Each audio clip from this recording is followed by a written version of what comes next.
डी.एड.के academy एक free educational channel है जिसका उद्देश्य ऐसे लोगों की सहायता करना है जिनके पास समय या संसाधनों की कमी है, लेकिन जो पढ़ना चाहते हैं और अपने दम पर आगे बढ़ना चाहते हैं। हम ऐसे छात्रों को एक ऐसा मंच प्रदान करना चाहते हैं जहां सभी लोग अपनी पढ़ाई पूरी कर सकें, सशक्त बनें और जीवन में आगे बढ़कर समाज को और बेहतर बना सकें। यही हमारी इस राष्ट्र देवता के प्रति सच्ची श्रद्धांजलि है।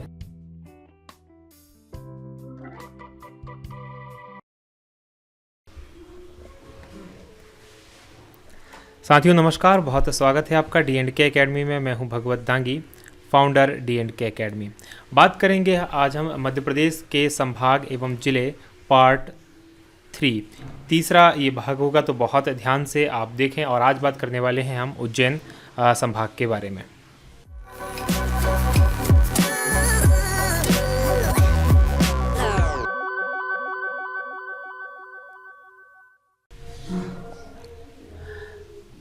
बात करें उससे पहले ऑनलाइन क्रेश कोर्स की हम बात करेंगे। एमपीपीएससी 2017 के लिए डी.एड.के एकेडमी के द्वारा ऑनलाइन क्रेश कोर्स स्टार्ट किया गया है। आप इस क्रेश कोर्स को ले सकते हैं। 2,800 रुपये इसकी फ़ीस है, लेकिन 31 दिसंबर 2016 के लिए 29% का ऑफ स्पेशल डिस्काउंट है। 199 रुपीज़ में आप इसे ले सकते हैं। उसके लिए आपको हमारी वेबसाइट dkmpsc.com इसको विज़िट करना होगा और यहाँ से आप ये कोर्स ले पाएंगे। इसके अलावा जो हमारा ऑनलाइन टेस्ट सीरीज़ है उसको भी आप ज्वाइन कर सकते हैं। यदि आप कोर्स ले रहे हैं तो टेस्ट सीरीज़ अलग से लेने की आपको आवश्यकता नहीं होगी। इसके अंदर 10 टेस्ट हम लेंगे पर संडे, एक टेस्ट। हर संडे को एक नया टेस्ट अपलोड किया जाएगा। 49 रुपीज़ में एक टेस्ट ले सकते हैं, 399 रुपीज़ में पूरी टेस्ट सीरीज़ आप ले सकते हैं। और ये जो टेस्ट होगा इसके लिए भी आपको हमारी वेबसाइट dkmpsc.com इसको विज़िट करना होगा। दोनों ऑनलाइन टेस्ट सीरीज़ की भी और ऑनलाइन जो कोर्स है हमारा उसकी भी मैं लिंक डिस्क्रिप्शन में डाल दूंगा। आप वहां से सीधे हमारी वेबसाइट को विज़िट कर सकते हैं। तो चलिए शुरू करते हैं हमारा वीडियो। बात करें उज्जैन संभाग की, तो उज्जैन संभाग में जो ज़िले शामिल हैं उनके अंदर है उज्जैन, देवास, रतलाम, मंदसौर, नीमच, शाजापुर और आगरमालवा। ये 7 जो संभाग हैं, इसके अंदर 7 ज़िले हैं इस उज्जैन संभाग के अंदर शामिल हैं। देखिए उज्जैन संभाग की अगर बात की जाए तो सबसे पहला उज्जैन जिला की बात करेंगे। तो उज्जैन जिले संपूर्ण भारत के 16 महाजनपदों में जो अवंती जनपद था उसकी राजधानी जो थी उज्जैन थी। देखिए महाजनपद जो काल था 6ठी शताब्दी ईसा पूर्व, उस समय 16 महाजनपद भारत में बताए गए हैं। उनके अंदर एक अवंती महाजनपद है और अवंती महाजनपद की जो राजधानी थी वो उज्जैन या उज्जैनी थी और इसका पुराना नाम जो है अवंती भी है उज्जैन का। सम्राट अशोक यहाँ के राज्यपाल हुआ करते थे। उस समय सम्राट अशोक यहाँ के राज्यपाल हुआ करते थे मौर्य प्रशासन में। कुल जनसंख्या की दृष्टि से सर्वाधिक अनुसूचित जाति यानी कि SC, सर्वाधिक SC वाला जिला जो है वो उज्जैन जिला है। सर्वाधिक SC यहाँ पर पाए जाते हैं। सांदीपनी आश्रम जहाँ भगवान कृष्ण, बलराम और सुदामा ने शिक्षा ग्रहण की थी वो यहीं पर स्थित है। उज्जैन को मंदिर और मूर्तियों का नगर भी कहा जाता है। बहुत इंपॉर्टेंट है मंदिर और मूर्तियों, क्योंकि यहाँ पर बहुत सारे मंदिर हैं और बहुत ही शानदार पूरा जो स्थापत्य है यहाँ का बना हुआ है। प्राचीन नाम अवंतिका है। 12 वर्ष के बाद हर 12 वर्ष में उज्जैन में सिंहस्थ का मेला लगता है और ये जो सिंहस्थ का मेला होता है ये 2016 में इस बार लगा था और इसके बाद अब 12 साल बाद लगेगा। देखिए बाकी जगह जो सिंहस्थ का मेला लगता है 4 स्थान पे लगता है, नासिक, इलाहाबाद, हरिद्वार और उज्जैन। तो बाकी जगह जो मेला लगता है उसे कुंभ का मेला कहते हैं, लेकिन जो उज्जैन में लगता है सिर्फ उसी को सिंहस्थ कहा जाता है, क्योंकि इसी सिंहस्थ इसलिए कहा जाता है कि सिंह राशि जो होती है वो वृश्चिक, सूर्य जो होता है वृश्चिक राशि में प्रवेश करता है, इसलिए इसे सिंहस्थ कहा जाता है। बाकी जगह को सिंहस्थ नहीं कहा जाता, कुंभ का मेला कहते हैं। कुंभ का मेला भी कहते हैं इसे और इसे सिंहस्थ भी कहते हैं। जो राजा विक्रमादित्य थे उन्होंने अपनी जो विक्रमादित्य या चंद्रगुप्त द्वितीय जिनको कहा जाता है, चंद्रगुप्त द्वितीय विक्रमादित्य की जिन्होंने उपाधि धारण की थी, उन्होंने अपनी दूसरी राजधानी बनाया था उज्जैन को। भारत के जो 12 ज्योतिर्लिंग हैं उनमें से एक ज्योतिर्लिंग जो महाकालेश्वर है वो उज्जैन में स्थित है। मध्य प्रदेश के अंदर 2 ज्योतिर्लिंग है, 12 ज्योतिर्लिंगों में से एक है महाकालेश्वर में और दूसरा है ओंकारेश्वर में।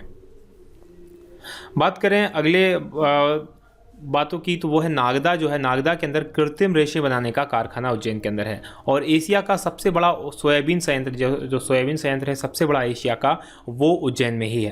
कायथा, जूनायरवास और नागदा, ये पुरातात्विक स्थल हैं। पुरातात्विक यानी कि प्राचीन इतिहास से संबंधित यहाँ पर बस्तियाँ, प्राचीन मृदभांड वगैरह यहाँ पर मिले हैं। तो ये जो है कायथा इनमें बहुत इंपॉर्टेंट है। अब बात करें कॉटन सॉल्वेंट प्लांट की, तो कॉटन सॉल्वेंट प्लांट जो यहीं पर है। दुर्गादास राठौर जो है उनकी छतरी यहाँ पर बनी हुई है, समाधि बनी हुई है। ब्रह्मगुप्त ने यहीं पर सोने का आविष्कार किया था और उसका प्रयोग भी सर्वप्रथम ब्रह्मगुप्त ने यहीं पर किया था। यहाँ पर कालिदास का समारोह होता है और कालिदास एकेडमी भी यहाँ पर स्थापित है उज्जैन के अंदर ही। विक्रम विश्वविद्यालय है, महर्षि पाणिनि संस्कृत विश्वविद्यालय इंदौर के उज्जैन के अंदर ही स्थित है। प्रमुख पर्यटन स्थलों की बात करें तो भृतहरि की गुफाएं, महाकाल मंदिर, सांदीपनी आश्रम, काल भैरव मंदिर, कालियादेव महल, जंतर मंतर, हरसिद्धि मंदिर, मंगलनाथ मंदिर, वैश्य टेकरी स्तूप। तो ये यहाँ के प्रमुख दर्शनीय स्थल है जहाँ पर घूमा जा सकता है और बहुत फेमस है और इनसे लगातार प्रश्न पूछे जाते हैं। तो बहुत इंपॉर्टेंट है, बहुत ध्यान से इसको आप देख लें। अगला जो जिला है देवास जिला। देखिए देवास का जो नाम देवास पड़ा, देवों के स्थान के कारण इसका नाम देवास पड़ा। यहाँ पर दो बहुत फेमस मंदिर है माता जी के, एक चामुंडा देवी और एक तो ये जो मंदिर है ये छोटी माता और बड़ी माता के नाम से प्रसिद्ध है। तो आप अगर देवास जाएं तो यहाँ का दर्शन जरूर करें। ISO प्रमाणन प्राप्त करने वाला पहला जो थाना है वो देवास के अंदर है। मध्य प्रदेश का पहला थाना जिसने ISO यानी कि ISO एक सर्टिफिकेशन होता है, इंटरनेशनल स्टैंडर्ड ऑर्गेनाइजेशन करके इसका जो फुल फॉर्म होता है। तो ये जो सर्टिफिकेशन दिया जाता है वो एक इंटरनेशनल संस्थान द्वारा दिया जाता है। नोट छापने का जो कारखाना है वो 1969 में यहाँ स्थापित है और नोट यहाँ पर छापे जाते हैं। बंगालिया जो है वहाँ पर गैस बाटलिंग प्लांट यानी कि गैस जो होती है रसोई गैस उसकी बॉटलिंग की जाती है, उसको भरा जाता है, उसको फिल किया जाता है। बागली नामक जो गांव है, बागली नामक स्थान पर काली सिंध नदी का उद्गम स्थल है। काली सिंध नदी यहाँ से निकलती है। आयसर जो ट्रैक्टर होता है उसकी फैक्ट्री भी है। लेदर कॉम्प्लेक्स है, 4 कॉम्प्लेक्स में से एक कॉम्प्लेक्स लेदर कॉम्प्लेक्स है देवास के अंदर। चामुंडा देवी का मंदिर है और तुलजा भवानी का यहाँ पर मंदिर है। जाम गोदरानी जो जगह है वहाँ पर पवन ऊर्जा संयंत्र स्थापित है और ये दूसरा बड़ा पवन ऊर्जा संयंत्र है मध्य प्रदेश का। नेमावर घाट यहाँ पर है। नेमावर एक स्थान है, नेमावर घाट बहुत, जहाँ नर्मदा नदी का बहुत शानदार दृश्य आपको दिखाई देता है। तो नेमावर घाट, नेमावर यहीं पर है। फतेहगढ़ का किला है और खिवनी अभ्यारण्य, ये यहाँ के फेमस जगह हैं। बात करें रतलाम जिले की, तो रतलाम जो जिला है वो सेव नमकीन की नगरी के नाम से जाना जाता है। खासकर नमकीन की नगरी से या सेव की नगरी से कहा जाता है। देखिए यहाँ पर जो है सेलना अभ्यारण्य, जहाँ खरमोर पक्षी का संरक्षण किया जाता है। तो सेलना अभ्यारण्य खरमोर पक्षी के लिए बनाया गया है। सेल खड़ी उद्योग यहाँ पर है। जावरा में शुगर मिल है और मध्य प्रदेश की सबसे पहली जो शुगर मिल है वो जावरा में ही स्थापित की गई थी। अंगूर उत्पादन में, जो अंगूर का उत्पादन होता है उसमें प्रथम जिला है। अंगूर अनुसंधान केंद्र है और हुसैन टेकरी नामक एक यहाँ पर धार्मिक स्थान है जहाँ पर कि उर्स वगैरह लगता है और बहुत फेमस है ये हुसैन टेकरी जावरा के अंदर। और सोने के जेवर के लिए, सोने के लिए भी फेमस है रतलाम। बात करें अगला जिला है मंदसौर जिला। तो मंदसौर जिले का जो पुराना नाम है वो दसपुर भी है और यशोधर्मन का मंदसौर अभिलेख जो है वो इसी से संबंधित है। प्रदेश का एकमात्र पशुपतिनाथ का मंदिर जो है वो मंदसौर जिले के अंदर है। मंदसौर जिले में जहाँ शिवना नदी भी बहती है। स्लेट और पेंसिल बनाने का कारखाना मंदसौर के अंदर है और शिवना नदी बहुत इंपॉर्टेंट है। कई बार पूछा गया है कि मंदसौर किस नदी के किनारे स्थित है, तो शिवना नदी के किनारे मंदसौर स्थित है। इंद्रगढ़ में पुरातात्विक स्थल है।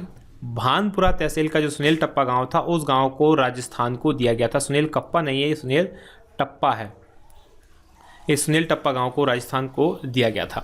यहाँ पर रावण की जो पत्नी थी मंदोदरी, उनका जन्म स्थान है, इसलिए रावण को यहाँ पर यहाँ का जमाई माना जाता है, दामाद माना जाता है और रावण की पूजा भी की जाती है। यहाँ पर गांधी सागर बांध मंदसौर के अंदर बना हुआ है, चंबल नदी के ऊपर बना है और 3 बांधों की सीरीज में ये पहला बांध है। उसके बाद कोटा बैराज जो राजस्थान के अंदर है, जवाहर सागर भी जिसे कहा जाता है, और चित्तौड़गढ़ के अंदर है महाराणा प्रताप सागर बांध। तो 3 बांध जो मध्य प्रदेश और राजस्थान की संयुक्त परियोजनाओं से है वो यहाँ पर है। गांधी सागर अभ्यारण्य यहाँ पर स्थित है।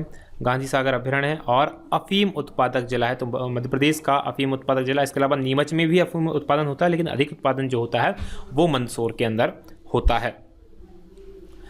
नीमच जिले की बात करें तो 1857 क्रांति का जो संग्राम हुआ था वो 3 जून को नीमच से ही प्रारंभ हुआ था और यहाँ भी अफीम का उत्पादन होता है। CRPF central reserve police force का ट्रेनिंग सेंटर है। शासकीय एल्केलाइड फैक्ट्री, यानी कि जो अफीम वगैरह होती है उससे निकालने वाला जो एल्केलाइड बनता है, तो एल्केलाइड फैक्ट्री यहाँ पर है।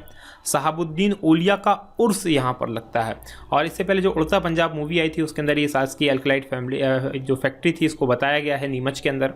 झांतला जो ग्राम है वहाँ पर पहला ग्राम न्यायालय स्थापित किया गया था। तो मध्य प्रदेश के अंदर जो ग्राम न्यायालय की व्यवस्था स्थापित की गई थी उसके अंदर पहला ग्राम न्यायालय स्थापित किया गया था झांतला गाँव में। और नीमच में महादेव का प्रसिद्ध मंदिर कुकड़ेश्वर, जो बहुत फेमस मंदिर है नीमच का, वो यहीं पर है। बात करें शाहजहाँपुर जिले की, तो शाहजहाँपुर जो जिला है वो मुगल बादशाह शाहजहाँ ने शाहजहाँपुर नामक नगर बताया था, उसी का अपभ्रंश है शाहजहाँपुर।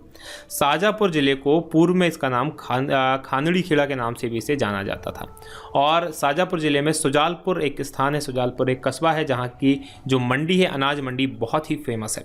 मोमन बड़ौदिया के अंदर यहाँ मेला लगता है और मुल्ला शमसुद्दीन का यहाँ पर मकबरा है।